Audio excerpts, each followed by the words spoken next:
Hello, welcome to market discussion of the day.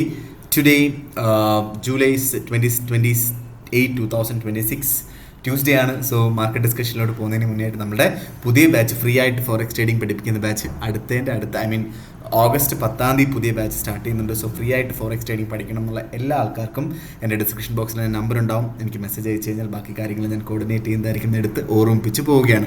So normally നമ്മൾ കുറച്ചുകൂടെ നേരത്തെ നമ്മുടെ ക്ലാസ് ചെയ്യാറുണ്ട്. പക്ഷേ ഈ വട്ടം നമ്മളുടെ ആൽഗോയുടെ റിലീസാണ് അടുത്ത ആഴ്ച. ഓക്കെ, സോ ആൽഗോയെക്കുറിച്ചുള്ള ഡീറ്റെയിൽസ് അറിയാനായിട്ട് മെസ്സേജ് അയക്കുക.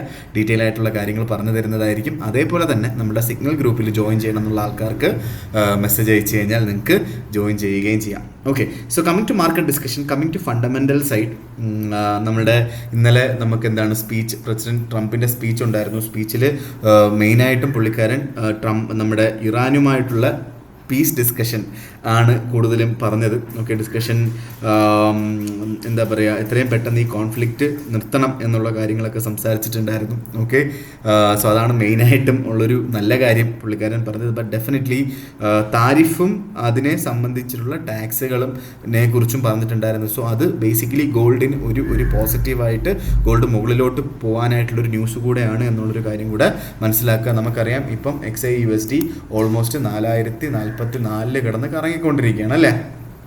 ഓക്കെ, സോ ബേസിക്കലി ഇതാണ് ഇന്നലത്തെ ഈ ഒരു ന്യൂസ് മൂലം നടന്നിട്ടുണ്ടായത്. ഓക്കെ, സോ ഇന്ന് രാവിലെ നമുക്ക് 10:30 മണിക്ക് ഇന്ത്യൻ ടൈമിങ്, അതായത് ഇനി നമ്മളിപ്പോൾ സംസാരിച്ചുകൊണ്ടിരിക്കുന്നതിനകത്ത് 9 മിനിറ്റ് മാറി ബാങ്ക് ഓഫ് ജപ്പാൻ്റെ കോർ CPIയുടെ ന്യൂസ് വരുന്നുണ്ട്. അത് ബേസിക്കലി എന്തായിത്തീരും എന്നുള്ളൊരു കാര്യത്തിനകത്ത് നമുക്ക് ഡയറക്റ്റ് അറിയില്ല. സോ ഇൻ്റർവെൻഷൻ എന്ന് പറയുന്നൊരു സംഭവം ഉണ്ടാകുമോ ഇല്ലയോ എന്നറിയില്ല. ഇൻ്റർവെൻഷൻ എന്ന് വെച്ചാൽ അവരുടെ കയ്യിലുള്ള US$ വിറ്റിട്ട് JPY വാങ്ങുന്നൊരു പ്രോസസ്സാണ്. ഓക്കെ, സോ USD JPY എന്ന് പറയുന്ന ഈ ഒരു കറൻസി ഇപ്പോൾ ഈ ഒരു പോയിന്റ് ഓഫ് ടൈമിൽ 163.74 എന്ന് പറയുന്നത് കഴിഞ്ഞ 30 വർഷത്തെ ഓൾ ടൈം ഹൈ ആണ്. 3 ഡെക്കേഡ്സിലെ ഓൾ ടൈം ഹൈ ആണ്. ഓക്കെ, സോ നോർമലി ഇങ്ങനെ ഒരു സിറ്റുവേഷൻ വരുന്നത്, ഇതിനകത്ത് നമ്മൾ മനസ്സിലാക്കേണ്ടത് ഈ 163 വരിക എന്ന് പറയുന്നത് ജാപ്പനീസ് യെന്നിന് അത്ര നല്ല കാര്യമല്ല. ഓക്കെ, US ഡോളർ സ്ട്രെങ്തൻ ആയത് കൊണ്ടിട്ടാണ് ആക്ച്വലി എന്ത് സംഭവിച്ചത്, ഈ പറയുന്ന ജാപ്പനീസ് യെന്നിൻ്റെ വാല്യൂ താഴോട്ട് പോയത്. US$ വാല്യൂ എന്താ പറയുക സ്ട്രെങ്തൻ ആവാനായിട്ട് ഒരുപാട് റീസൺസ് ഉണ്ട് അല്ലേ. സോ അതിനെക്കുറിച്ചൊക്കെ നമ്മൾ ഡിസ്കസ് ചെയ്തിട്ടുണ്ടായിരുന്നു. ബട്ട് ഡെഫിനറ്റ്ലി ഈ പറയുന്ന USD JPY ജപ്പാന് അല്ലെങ്കിൽ ബാങ്ക് ഓഫ് ജപ്പാന് ഇത് താഴോട്ട് കൊണ്ടുവരണം എന്നുള്ളതാണ് നമ്മൾ മനസ്സിലാക്കേണ്ടത് ഈ ഒരു കാര്യത്തിനകത്ത് അല്ലേ. സോ അതിന് ജാപ്പനീസ് യെന്നിന് ഇൻ്റർവെൻഷൻ വരും എന്ന് ജസ്റ്റ് പറയുകയല്ലാതെ, വാക്കുകൊണ്ട് പറയുന്നതല്ലാതെ അതിനുള്ളൊരു സ്റ്റെപ്പ് ഇതേവരെ നടന്നിട്ടില്ല എന്നുള്ളൊരു കാര്യം നമ്മൾ മനസ്സിലാക്കുക. ഓക്കെ, അപ്പോൾ എന്താ പറയുക, നമ്മൾ Japanese government directly step in ചെയ്യാതെ ഇൻ്റർവെൻഷൻ ഉണ്ടാകില്ല. അത് പ്രതീക്ഷിച്ചിട്ട് ഇവിടുന്ന് ചുമ്മാ വെറുതെ കയറി സെല്ലെടുക്കണം എന്ന് ഞാൻ ഒരിക്കലും പറയുന്നില്ല. ഓക്കെ, പക്ഷേ ഡെഫിനറ്റ്ലി 164 ഒക്കെ അടുത്തെത്തിക്കഴിഞ്ഞാൽ നമുക്ക് വേണമെങ്കിൽ നമുക്ക് സെല്ല് ചെയ്തുകൊണ്ട് സ്റ്റാർട്ട് ചെയ്യുന്നത് കൊണ്ട് കുഴപ്പമില്ല. പക്ഷേ ഈ ഒരു ഫുള്ളായിട്ടുള്ളൊരു ന്യൂസ് വന്നു കഴിഞ്ഞാൽ നമുക്കിപ്പോൾ ഇന്ന് നമുക്ക് ബാങ്ക് ഓഫ് ജപ്പാൻ്റെ ന്യൂസ് ഉണ്ട്. ഓക്കെ, നാളെ നമുക്കറിയാം ഫെഡറൽ ഫണ്ട് റേറ്റിൻ്റെ ന്യൂസ് ഉണ്ട് അല്ലേ. മറ്റന്നാൾ നമുക്ക് GBP നിന്ന് ഇൻട്രസ്റ്റ് റേറ്റിൻ്റെ ഡിസിഷൻ ഉണ്ട്. അതിൻ്റെ പിറ്റേന്ന് വെള്ളിയാഴ്ച ആക്ച്വലി നമ്മുടെ ബാങ്ക് ഓഫ് ജപ്പാൻ്റെ പോളിസി റേറ്റ് ആണ്. ഓക്കെ, സോ ചിലപ്പം നമുക്ക് ഈ ഒരു ആഴ്ച കൊണ്ടിട്ട് തന്നെ നമുക്ക് ഒരു തീരുമാനം ഉണ്ടാകാം. അല്ലെങ്കിൽ ഈ പറയുന്ന ഇൻട്രസ്റ്റ് റേറ്റ് എങ്ങാനും കൂട്ടിക്കഴിഞ്ഞാൽ ചിലപ്പോൾ നമ്മളുടെ എന്താ പറയുക ഈ പറയുന്ന ജാപ്പനീസ് യെൻ ഒന്ന് താഴെ വരാം. ഓക്കെ, താഴെ വരാനായിട്ട് ഉള്ളൊരു കാര്യം കൂടെ ഞാൻ പറഞ്ഞു തരാം. ഒരു ദിവസത്തെ ക്ലോസിങ് ഇന്ന് ഒന്നും ചെയ്യണം എന്ന് ഞാൻ പറയുന്നില്ല. പക്ഷേ ഇന്നത്തെ ക്ലോസിങ് അല്ലെങ്കിൽ നാളത്തെ ക്ലോസിങ് അല്ലെങ്കിൽ മറ്റന്നാളത്തെ ക്ലോസിങ് 162 താഴെയാണ്. 162.60 താഴെയാണ് എങ്കിൽ നമുക്ക് we can expect that market will be going down and it may not be supporting 160. Okay, so 162.60 താഴെ ആയിട്ട് പുതിയൊരു ക്യാൻഡിൽ ഒരു ദിവസം ക്ലോസ് ചെയ്യുന്ന ക്യാൻഡിൽ സ്റ്റാർട്ട് ചെയ്യുകയും ഓക്കെ പിന്നീട് മാർക്കറ്റ് താഴോട്ട് പോയാൽ നമുക്കറിയാം 160 അവിടെ നിന്ന് സപ്പോർട്ട് ചെയ്ത് പിന്നെയും മുകളിലോട്ട് 2-3 വട്ടം കയറി നമ്മൾ കണ്ടു അല്ലേ. സോ അങ്ങനൊരു സിറ്റുവേഷൻ ഉണ്ടായാൽ 160 സപ്പോർട്ട് ചെയ്യണം എന്നില്ല. അത് നേരെ 155 ഗ്രാജുവലി 152 പോകാനുള്ള പോസിബിലിറ്റി ആണ് കൂടുതലുള്ളത്. ബട്ട് സ്റ്റിൽ നമ്മൾ മനസ്സിലാക്കേണ്ട US$ എന്ന് പറയുന്ന സംഭവം സ്ട്രെങ്തൻ ആയിക്കൊണ്ടേയിരിക്കുകയാണ്. ഓക്കെ. സോ മറ്റന്നാൾ നാളെ രാത്രി 11:30 മണിക്ക് നമ്മളുടെ ഫെഡ് ഇൻട്രസ്റ്റ് റേറ്റ് ഡിസിഷനും വരുന്നുണ്ട് അല്ലേ. സോ ഇതെല്ലാം തമ്മിൽ കണക്റ്റഡ് ആണ്. ഫെഡ് എങ്ങാനും ഇൻട്രസ്റ്റ് റേറ്റ് കുറച്ചാലും ഈ പറയുന്ന ജാപ്പനീസ് USD JPY എന്ന് പറയുന്ന സാധനം താഴെ വീഴും എന്നുള്ളൊരു കാര്യം കൂടെ മനസ്സിലാക്കുക. സോ ഈ ആഴ്ച വളരെ ക്രൂഷ്യലാണ് USD JPYയുടെ കാര്യത്തിനകത്ത് എന്നുള്ളൊരു കാര്യം മനസ്സിലാക്കി മാത്രം എൻട്രി ചെയ്യുക. ഓക്കെ. വേണ്ടാത്ത പൊസിഷൻസ് എടുക്കാതിരിക്കുക. ഓക്കെ.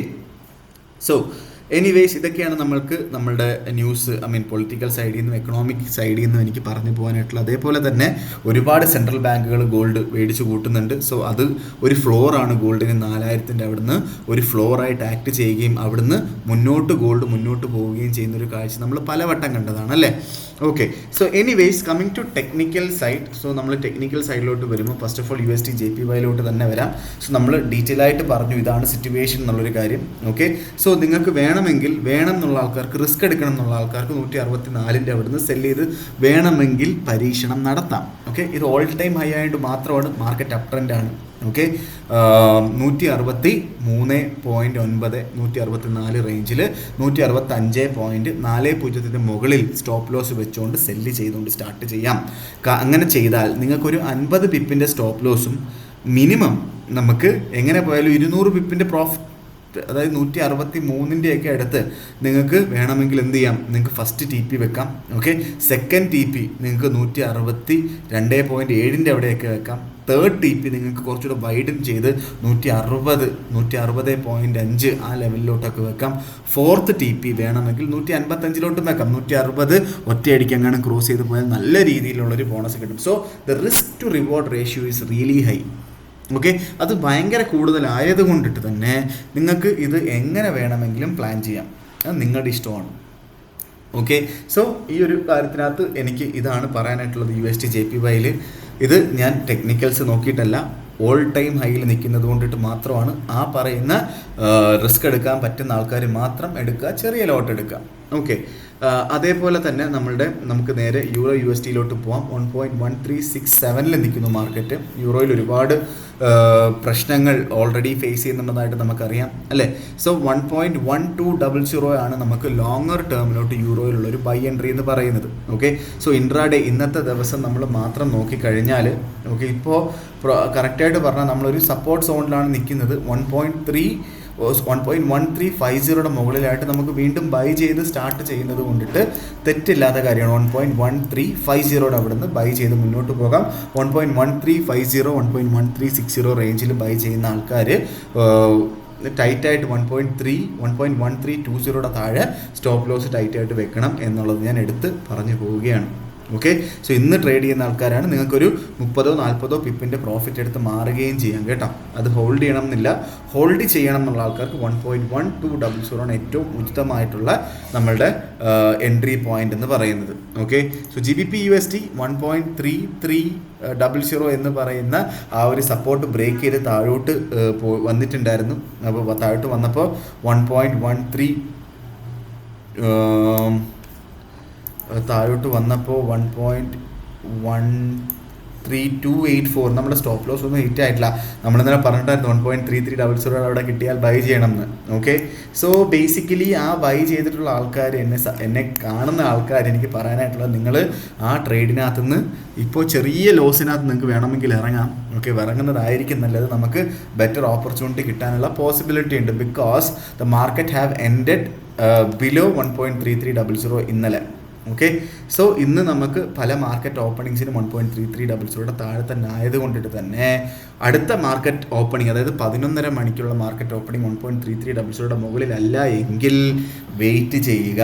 1.3200 എന്ന് പറയുന്ന പെർഫെക്റ്റ് ആയിട്ടുള്ളൊരു പൊസിഷൻ നമുക്ക് കിട്ടുകയും അവിടുന്ന് നമുക്ക് അത്യാവശ്യം നല്ലൊരു ലോട്ട് ബിൽഡ് ചെയ്ത് അല്ലെങ്കിൽ അവിടുന്ന് ബൈ ചെയ്ത് മുന്നോട്ട് കൊണ്ടുപോവുകയും ചെയ്യാമെന്നുള്ളൊരു സുവർണ അവസരം നമ്മളെ വെച്ചിട്ട് ഇരിക്കുന്നുണ്ട്. പക്ഷേ അപ്പം നിങ്ങൾക്ക് ചോദിക്കാനുള്ളൊരു ചോദ്യം എന്താണെന്ന് വെച്ചാൽ 1.3300 താഴെയാണ് 11:30 മണിക്ക് ക്ലോസ് ചെയ്യുന്നതെങ്കിൽ അവിടുന്ന് സെല്ല് ചെയ്തൂടെ എന്നുള്ളതാണ്. ഓക്കെ. സോ ഞാൻ പറയുന്നു അവിടുന്ന് സെല്ല് ചെയ്യാതിരിക്കുന്നതായിരിക്കും ബെറ്റർ. നിങ്ങളുടെ റിസ്ക് ആണ്, പക്ഷേ നിങ്ങൾ സ്റ്റോപ്പ് ലോസ് ഇട്ട് ചെയ്താൽ വലിയ കുഴപ്പമില്ല. Because risk to reward ratio is very high, right. But still എൻ്റെ റെക്കമെൻഡേഷൻ അവിടുന്ന് സെല്ല് ചെയ്യണമെന്ന് ഇല്ല. എൻ്റെ റെക്കമെൻഡേഷനകത്ത് താഴെ കിട്ടിയാൽ ബൈ ചെയ്യണമെന്ന് മാത്രമേ ഉള്ളൂ എന്നുള്ളൊരു കാര്യം കൂടെ ഞാൻ എടുത്ത് പറഞ്ഞു പോവുകയാണ്. ഓക്കെ, സോ നേരെ നമ്മൾ ഗോൾഡ് ആശാനിലോട്ട് വരാം. ഗോൾഡ് 4041 നിൽക്കുന്നു.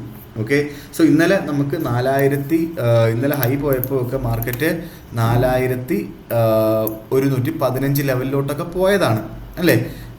പിന്നീട് മൾട്ടിപ്പിൾ ക്യാൻഡിൽസ് 4080 മുകളിലായിട്ട് ഒക്കെ സ്റ്റാർട്ട് ചെയ്തിട്ടുണ്ടായിരുന്നു. പക്ഷെ അതും പിടിച്ചു നിർത്താനായിട്ട് പറ്റില്ല. ഇപ്പം 4040 സപ്പോർട്ടായിട്ട് നിൽക്കുന്നു. ഓക്കെ, സോ ബേസിക്കലി 11:30 മണിക്കുള്ള ക്യാൻഡിൽ 4030 മുകളിൽ ആണ് എങ്കിൽ, അതായത് 11:30 മണിക്കുള്ള ക്യാൻഡിൽ 1 അവർ ക്യാൻഡിൽ 4030-ൻ്റെയും 4035-ൻ്റെയും ഇടയ്ക്ക് നിങ്ങൾക്ക് കിട്ടിയാൽ അവിടുന്ന് നിങ്ങൾക്ക് ബൈ ചെയ്തുകൊണ്ട് സ്റ്റാർട്ട് ചെയ്ത് മുന്നോട്ട് പോകാം. ഓക്കെ, സോ അവിടുന്ന് നിങ്ങൾ ബൈ ചെയ്തിട്ടുള്ള ആൾക്കാരാണ് എങ്കിൽ നമ്മൾ 4000 സേഫ് പറഞ്ഞു കഴിഞ്ഞാൽ 4015-ൻ്റെ താഴെ സ്റ്റോപ്പ് ലോസ് വെക്കുക. ഓക്കെ, 4015 ടൈറ്റായിട്ട് വെക്കണം എന്നുള്ളത് 4023, 22-ൻ്റെ താഴെയായിട്ട് വെച്ചാലും മതി. പ്രോപ്പറായിട്ട് വെക്കണം എന്നുള്ള ആൾക്കാർക്ക് ഒരു $15-20 സ്റ്റോപ്പ് ലോസ് വെക്കണം നിർബന്ധമായിട്ടും. TP നിങ്ങളുടെ ഔചിത്യമാണ്, നിങ്ങളുടെ ഇഷ്ടമാണ്. 1:1.5 1:2 റേഷ്യോയിലോ നിങ്ങൾക്ക് ചെയ്യാവുന്നതുമാണ്.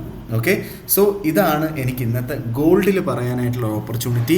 പിന്നെ എനിക്ക് ലോങ്ങർ ടേമിൽ ഗോൾഡിൽ പറയാനായിട്ടുള്ളൊരു കാര്യം എന്താ വെച്ചാൽ, നിങ്ങൾക്ക് താഴെ വീണ് കിട്ടിയാൽ ഇനി നമ്മുടെ ലോങ്ങർ ടേം ബൈ എൻട്രി 3980 ആയിരിക്കില്ല. ഓക്കെ, സോ 3980-ൻ്റെ അവിടുന്ന് കണ്ണും പൂട്ടി വാങ്ങിച്ചോളാം പലവട്ടം നമ്മൾ പറഞ്ഞിട്ടുണ്ട്. പക്ഷേ ഇനി അതായിരിക്കില്ല നമ്മളുടെ പൊസിഷൻസ്. ഇനി നമ്മളുടെ മേജറായിട്ടുള്ള സപ്പോർട്ട് ചെയ്യാൻ പോകുന്നത് 3930 എന്നുള്ളൊരു ഓർമ്മ നമുക്കുണ്ടായിരിക്കണം. അതിനുശേഷം മാത്രമേ ട്രേഡിലോട്ട് ചാടി ഇറങ്ങാവൂ. പെട്ടെന്ന് കയറിയിട്ട് എന്ത് ചെയ്യില്ല, നമ്മുടെ 3000 എന്താ പറയുക, പെട്ടെന്ന് കയറിയിട്ടുള്ള 3980 എന്നുള്ളൊരു ബൈ എൻട്രി ഇനി ഇല്ല എന്നുള്ളൊരു കാര്യം കൂടെ നിങ്ങൾ മനസ്സിലാക്കി പോവുക. ഓക്കെ, സോ ഇതൊക്കെയാണ് എനിക്ക് ഇന്നത്തെ ദിവസത്തെ മാർക്കറ്റ് ഡിസ്കഷനിൽ പറഞ്ഞു പോകാനായിട്ടുള്ള കാര്യങ്ങൾ. നിങ്ങൾ പുതിയ ആൾക്കാരാണ് എങ്കിൽ നിങ്ങളുടെ ഫ്രണ്ട്സിലോട്ട് ഈ ഒരു വീഡിയോ എത്തിച്ചു കൊടുക്കുക. ക്ലാസ്സിന് ജോയിൻ ചെയ്യണം എന്നുള്ളവർക്ക് ധൈര്യമായിട്ട് വായോ. ഫ്രീ ആയിട്ടുള്ള ഫോറക്സ് ട്രേഡിംഗ് കോഴ്സ് നമ്മൾ തരുന്നുണ്ട്. അൽഗോ ട്രേഡിങ്ങിനെ കുറിച്ച് കൂടുതൽ അറിയാനായിട്ട് മെസ്സേജ് അയയ്ക്കുക, സിഗ്നൽസിനെ കുറിച്ച് അറിയാനായിട്ട് മെസ്സേജ് അയയ്ക്കുക എന്ന് പറഞ്ഞുകൊണ്ട് ഇന്നത്തെ ദിവസത്തെ മാർക്കറ്റ് ഡിസ്കഷൻ ഞാൻ കൺക്ലൂഡ് ചെയ്യാണ്. മാർക്കറ്റ് ഡിസ്കഷനായിട്ട് നമ്മൾ നാളെ കാണുന്നത് വരെ എല്ലാവർക്കും ഗുഡ് ബൈ.